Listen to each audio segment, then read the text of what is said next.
calon pejabat ya. Diaminin dulu. Gue cedera di pinggang nih.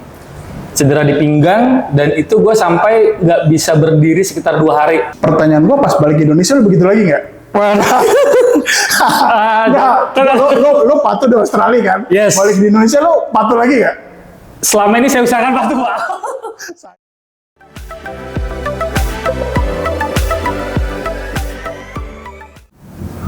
Selamat sore teman-teman Gedea Kreatif. Hari ini kita ada di Uncle House yang memang sebenarnya tempat utama kita ya. Cuma hari ini kita berkesempatan diskusi dan bincang bareng Bro Irsan. Bro Irsan ini adalah ASN dari Kemenkeu dan beliau ini mau membagi cerita sama kita kesempatan gimana sih dia itu meraih beasiswa ke luar negeri, dan yang kedua dia punya cerita menarik juga perihal intermittent yang tadinya badannya segede saya jadi kurus jadi seperti ini. Mari kita lihat mungkin ada hal-hal yang menarik, inspiratif yang bisa digapai dari Bro Irsan ini. Oke bro, sehat bro? Siap, sehat. Gimana nih, lo tuh beasiswanya dari Kemenkeu, tapi ada yang beberapa beasiswa kan ada LPDP, ada BMI. Ya. Itu gimana tuh ceritanya? Syarat-syaratnya apa bisa sampai ke sana gitu? Iya, jadi yang paling orang tahu mungkin ada 2 tuh ya, yang BPI sama LPDP. Oke. Kalau BPI itu kan Beasiswa Pendidikan Indonesia, Ya. itu keluaran dikelola oleh Kemendikbud. Betul. Nah, kebetulan dari ini yang gue ikutin tuh yang LPDP, Kementerian Keuangan, seperti itu. Nah, even dia itu dikelola Kementerian Keuangan, tapi dia itu bisa diikuti oleh siapapun. Baik itu pekerja swasta, baik itu dia PNS, TNI Polri, itu siapapun boleh diikuti karena dia punya target masing-masing gitu. Kebetulan gue ikut yang beasiswa untuk PNS, jadi ada slotnya sendiri. Oh gitu. Jadi itu bersaing juga nggak sesama teman? Yes, bersaing sendiri. Jadi misalnya kita kayak saya nih ngambil yang beasiswa untuk PNS nih, berarti saingan saya adalah sesama PNS, baik yang di dalam Kemenkeu maupun di luar Kemenkeu. Oh gitu. Nanti itu. Apa aja sih tesnya, tahapannya bisa sampai lu tuh bisa sampai sejauh itu gitu? Oke. Nih ngomongnya lu gua aja deh, jangan Oh iya, saya. sorry gue ya. Ini kita nggak serius nih. Kaku banget ya. Ya siap. Oke, jadi kalau yang gue ikutin tuh tahapnya secara umum tuh dia ada 3. Yang pertama itu tes akademik lah ya. Jadi dia kayak ada tes hitung-hitungan cepat, pengetahuan umum dan sebagainya. Kalau nanti kita udah lulus, itu kita ada yang namanya tes semacam psikotes. Jadi nanti kita akan ditanyain beberapa hal yang terkait psikotes. Mereka sudah punya list pertanyaan. Nanti yang ketiga itu terkait dengan substansi. Jadi kayak jurusan yang mau Anda ambil itu apa, itu akan digali sama mereka. Kira-kira Anda mau ngambil ini apa, tujuannya apa, ketika kamu selesai, kontribusi untuk negara itu apa, seperti itu. Jadi kurang lebih ada 3 itu. Oke. Nah terus bicara dengan LPDP, berarti udah keterima. Iya, keterima. Keterima. Oke. Keterimanya di mana? Kemarin di University of Melbourne, di Australia. Australia, oke. Dari Australia itu belajar apa jadinya? Untuk jurusannya, kebetulan gue ngambil Master of Public Administration. Ya, jadi itu memang semua ilmu yang related tentang bagaimana seorang ASN itu ya berkontribusi, bagaimana tata kelola dari high level sampai dengan level operasional kita pelajari di situ. Berarti calon-calon pejabat ya? Diaminin dulu. Calon pejabat ASN Kemenkeu. Nah terus benefitnya apa nih? Kan waktu itu udah nikah belum? Kebetulan udah nikah. Oh, udah nikah. 2, yang 1 ongoing waktu itu. Ongoing. Nah itu, ini kan kita ngomongin hal-hal yang berkaitan dengan di negara orang tuh kan ada suka dukanya ya. Yes. Belajar udah pasti, target pasti, mungkin ada IPK harus sekian, dan lain-lain. Nah itu apa nih suka dukanya pergi ke sana, terus berbeda kultur kah, atau sampai di sana juga harus belanja groceries, belanja apa itu duitnya dari mana? Apa dapat dari kantor atau gimana? Coba cerita dulu. Siap. Pertama mungkin yang langsung terbersit itu dukanya dulu nih. Dukanya dulu. Dukanya? Karena dukanya gini, ketika gue berangkat itu, gue nggak bawa anak istri. Karena anak paling kecil itu umurnya baru sekitar 3 bulan ya. 3 bulan, jadi dengan berbagai pertimbangan, mutusin udah deh anak istri saya di Jakarta, di Indonesia, gue yang berangkat sendiri ke sana. Nah itu duka pertama sih, karena baru itu ninggalin anak istri untuk jangka waktu yang sangat lama gitu kan. Nah itu dukanya. Oke. Terus kalau sukanya ya tentu tadi dibilang tuh pengalaman baru, sesuatu yang baru. Mungkin yang paling gampang teringat itu pertama kultur ya. Budaya di sana itu sangat berbeda jauh sama budaya kita di Indonesia. Yang paling gampang deh budaya tertib berlalu lintas itu mungkin yang paling gampang. Ya jadi kalau di sana itu yang namanya paling gampang speed limit kendaraan itu orang semua patuh. Jadi nggak ada tuh misalnya ada pelang misalnya kecepatan di atas 40, nggak boleh di atas 40. Itu benar-benar orang tuh nggak di atas 40. Terus yang namanya orang misalnya kayak ada lampu lampu penyeberangan nih. Kan kalau orang di Indonesia nih biasanya nih misalnya kan lampunya merah nih. Orang lagi jalan, tapi karena kosong dia nerobos kan. Ini enggak. Jadi kalau misalnya di sana event itu nggak ada orang tapi merah, orang tetap stay. Jadi itu salah satu yang gue inget ya. Jadi kultur di sana itu mereka sangat sangat punya budaya yang sudah patuh tanpa harus ada disuruh maupun ada hukuman. Itu sih yang paling berkesan. Pertanyaan gua pas balik ke Indonesia lu begitu lagi nggak? Lu patuh di Australia kan? Yes. Balik di Indonesia lu patuh lagi nggak? Selama ini saya usahakan patuh, Pak. Saya usahakan. Saya usahakan selalu patuh ya. Tapi maksudnya ya selama ini sih so far tetap patuh. Jadi itu sih yang paling berkesan gitu loh.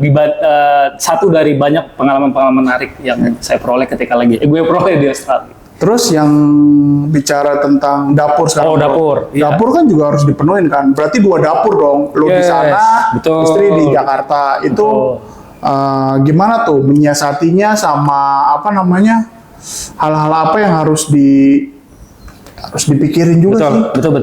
Nah, jadi kalau untuk LPDP sendiri, nah ini mungkin info yang bagus juga buat teman-teman misalnya, kayaknya LPDP menarik nih. Jadi kalau untuk LPDP itu ketika kita dapat beasiswa itu apalagi kalau luar negeri itu kita dikasih namanya allowance, kalau bahasa ini mungkin uang saku.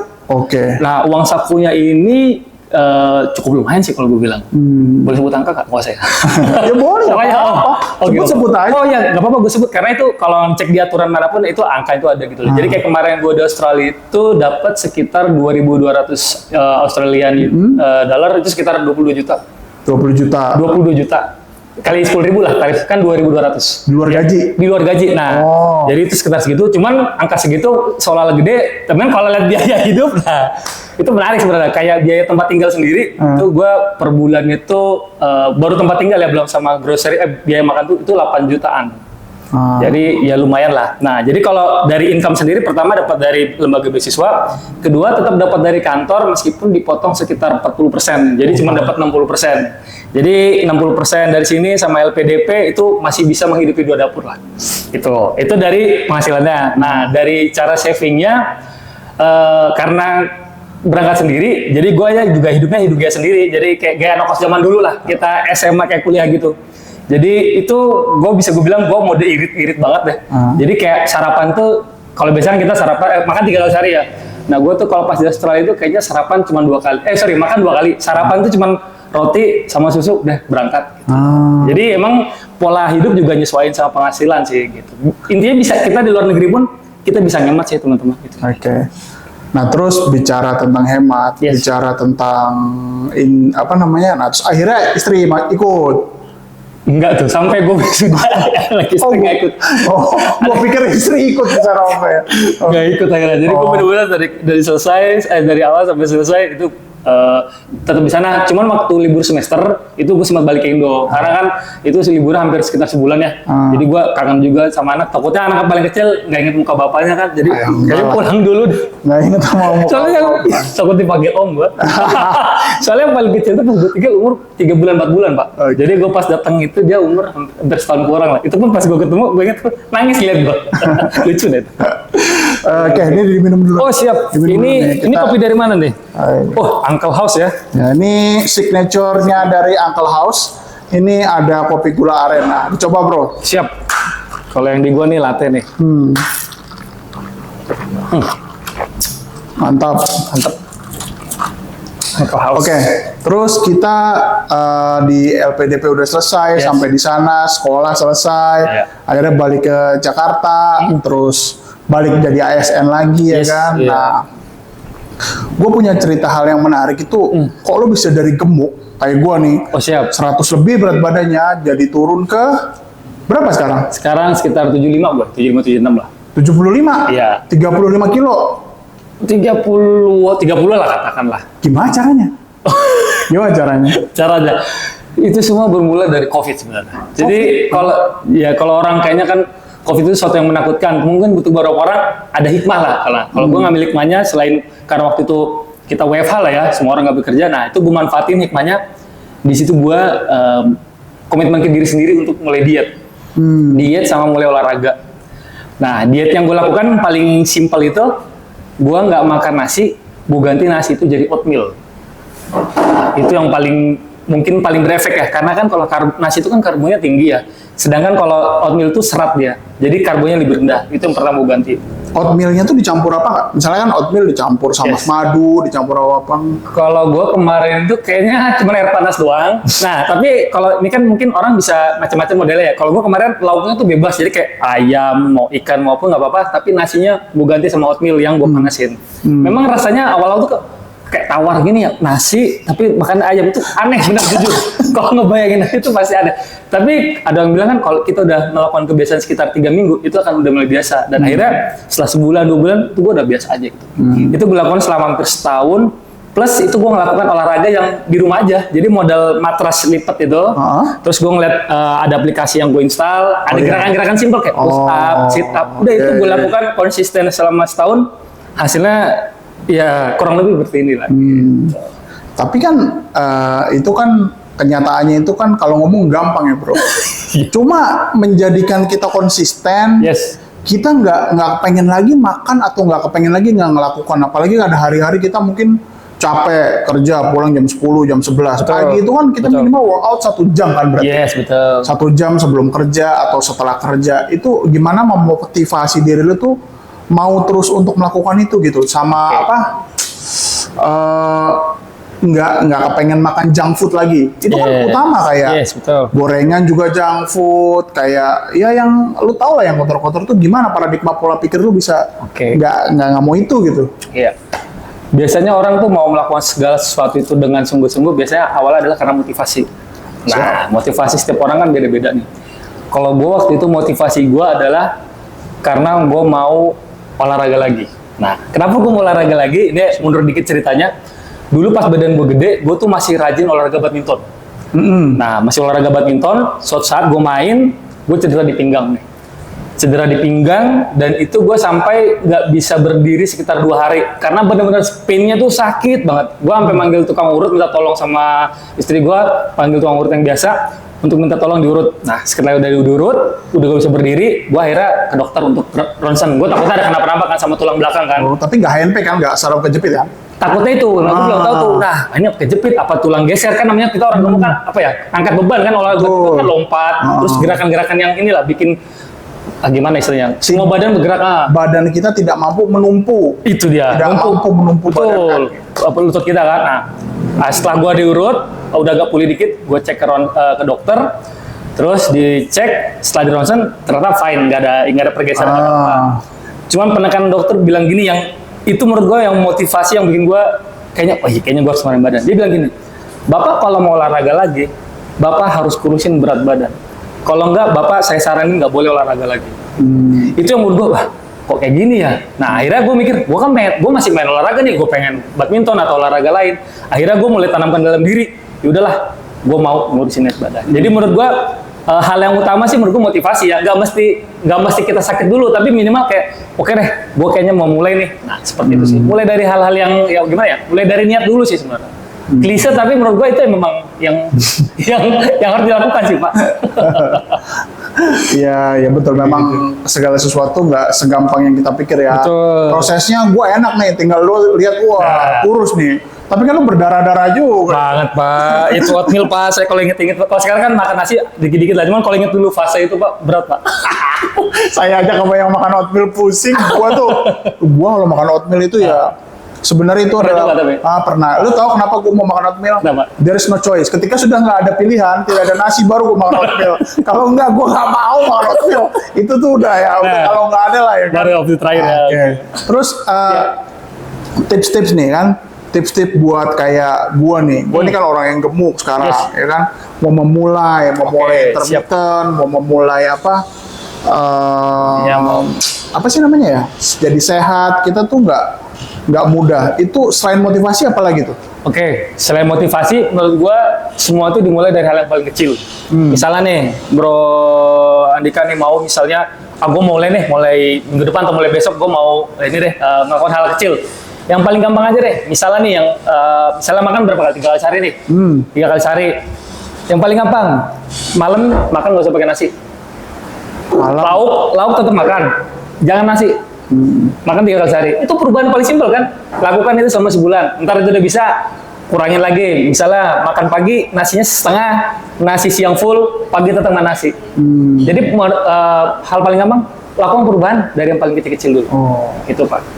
Intinya harus memulai sih. Memulai Pak, betul Pak. Memulai, dan kalau emang rasa agak berat, kecil-kecil dulu aja. Nggak harus langsung, gue mau langsung 4 kilo.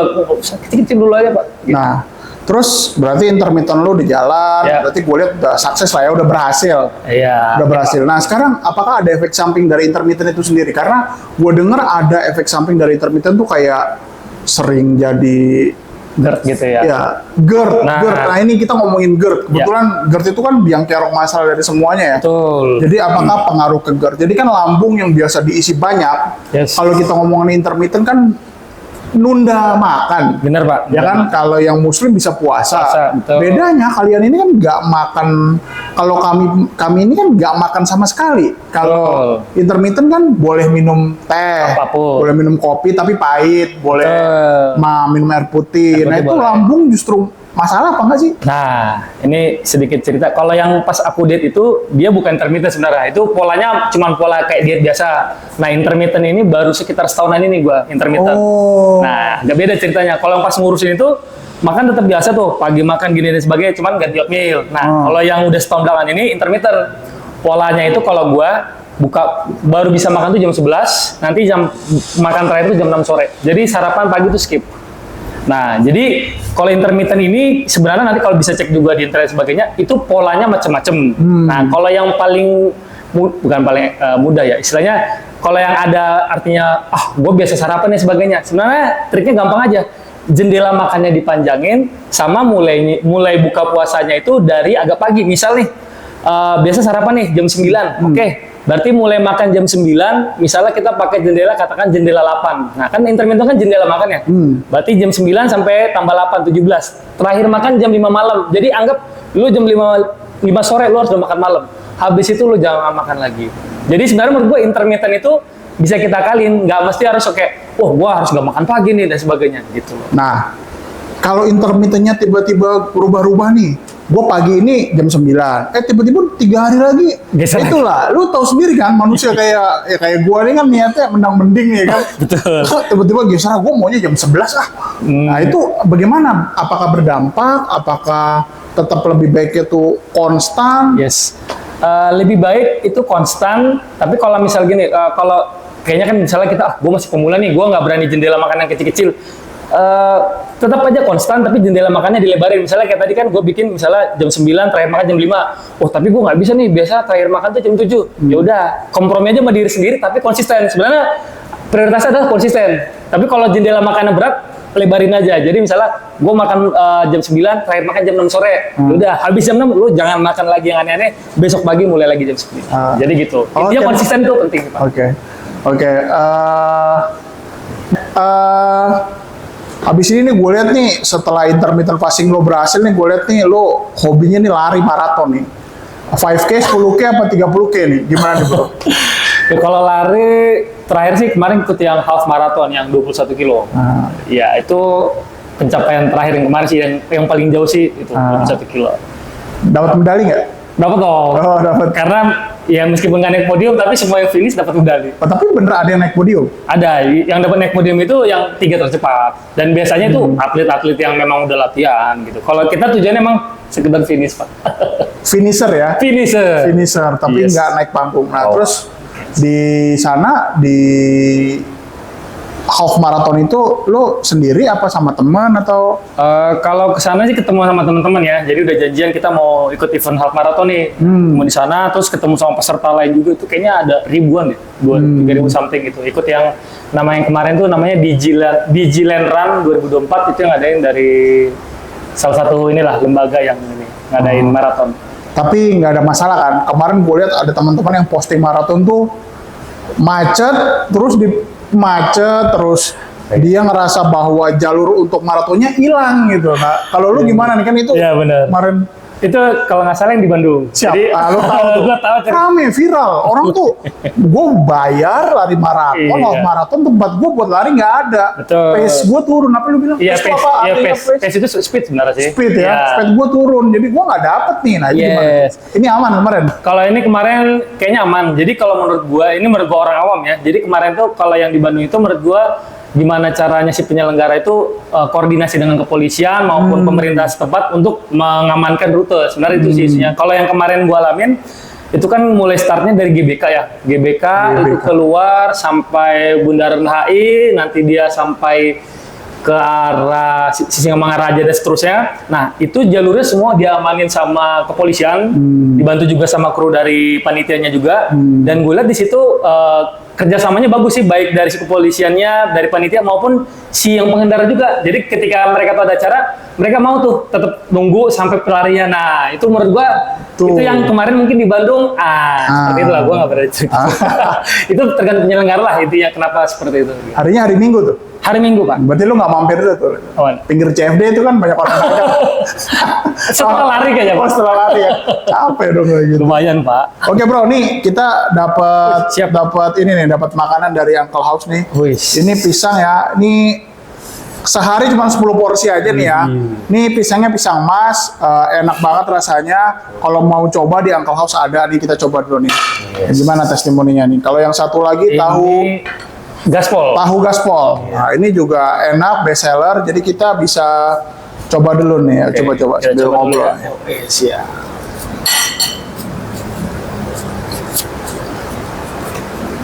Jadi apalagi nih yang mau dikejar dari Bro Irsan nih? Sebenarnya Beasiswa udah, intermittent sukses, lari udah, terus apalagi nih kira-kira yang lo mau, apalah harapan lo ke depan gitu, mau ngapain lagi gitu? kalau gua sebenarnya nih untuk pencapaian pribadi dulu ya. Kan terakhir tuh kan gua half marathon ya 21 kilo. Gua punya cita-cita gua bisa ikut yang full marathon 42 kilo. Kenapa nggak triathlon aja sekali ya? Itu mungkin next, cuman kan namanya orang punya target ya. Nah mungkin, tapi yang namanya kayak kemarin half marathon itu gue persiapannya hampir sebulan Pak. Jadi selama sebulan tuh udah ada menu latihannya tuh, selama 3 kali seminggu gue ada lari cepet, lari tempo dan sebagainya. Jadi itu semua gue prepare. Nah untuk yang full marathon itu mungkin persiapannya bisa sampai 3 bulan. Dan target gue sih tahun depan sih, bukan tahun ini. Itu target pribadi Pak. Oke, luar biasa emang. Bukan buat ini sih, maksudnya bukan mau diadu sama orang lain. Kalau kenceng sih mungkin gue nggak sekenceng yang lain ya. Tapi itu lebih kepada kayak self achievement aja. Kayaknya gue bisa deh. Untuk full marathon gitu. Itu memorize buat anak juga sih. Dulu papa pernah itu juga. half marathon, ya kan? Yes, 42 kilo, Iya. itu. Apa bisa? Kamu harusnya bisa. Siap. Mungkin ya. Gitu Setelah sama, oh ya satu lagi. apa? Ini ya tadi kalau dari sisi olahraga, sebenarnya ini baru bukan dibilang pasti sih, tapi ngobrol sama istri juga. Ada angan-angan juga pengen nyoba ngambil program dokter sebenarnya tahun depan. Program doktoral. S3. Oh, S3 di? Belum tahu di mana sih, mungkin antara balik lagi ke Australia atau nyoba di UK atau di ini. Cuman ada keinginan nyoba S3 sih gitu untuk ya memperdalam ilmu juga, sekaligus juga kan kemarin anak-anak belum dapat kesempatan hidup di luar tuh. Jadi kalau seandainya ini dapat, harapannya dapat ilmu yang lebih, anak-anak juga dapat experience tinggal di luar negeri. Itu sih cita-cita ke depan. Nih, gua thank you nih sarannya siap. nih. Thank you sarannya, thank you pengetahuannya. Jadi yang bisa gua rangkum hari ini ketemu sama Bro Irsan nih. Yang pertama bahwa LPDP itu buat umum ya guys. Nggak cuma Kemenkeu aja. Betul. Ya kan, lu juga bisa, aku mungkin gua bisa juga, Betul. tes semua. Cuman lawannya kalau ASN ya ketemunya ASN. Kalau umum mungkin lawannya juga umum gitu kan. Nah, terus yang kedua, bicara intermittent fasting adalah lu harus konsisten pada diri lu sendiri. Yes. Sama yang kedua, ya lu mulai lah. Kalau nggak lu mulai ya nggak bisa ya Yes. ngomong-ngomong aja kayak gini kan. Setuju. Oke, mungkin segitu aja hari ini cerita dari kita, dari Bro Irsan. Mungkin besok ada hal-hal lagi menarik yang lain, atau nanti Bro Irsan ini kita bisa undang lagi buat Siap. menceritakan hal-hal yang lain lagi yang berkaitan dengan mungkin keuangan dari divisinya atau dari jurusannya. Bisa. Ya, mungkin segitu aja. Thank you semuanya. Bye. Bye.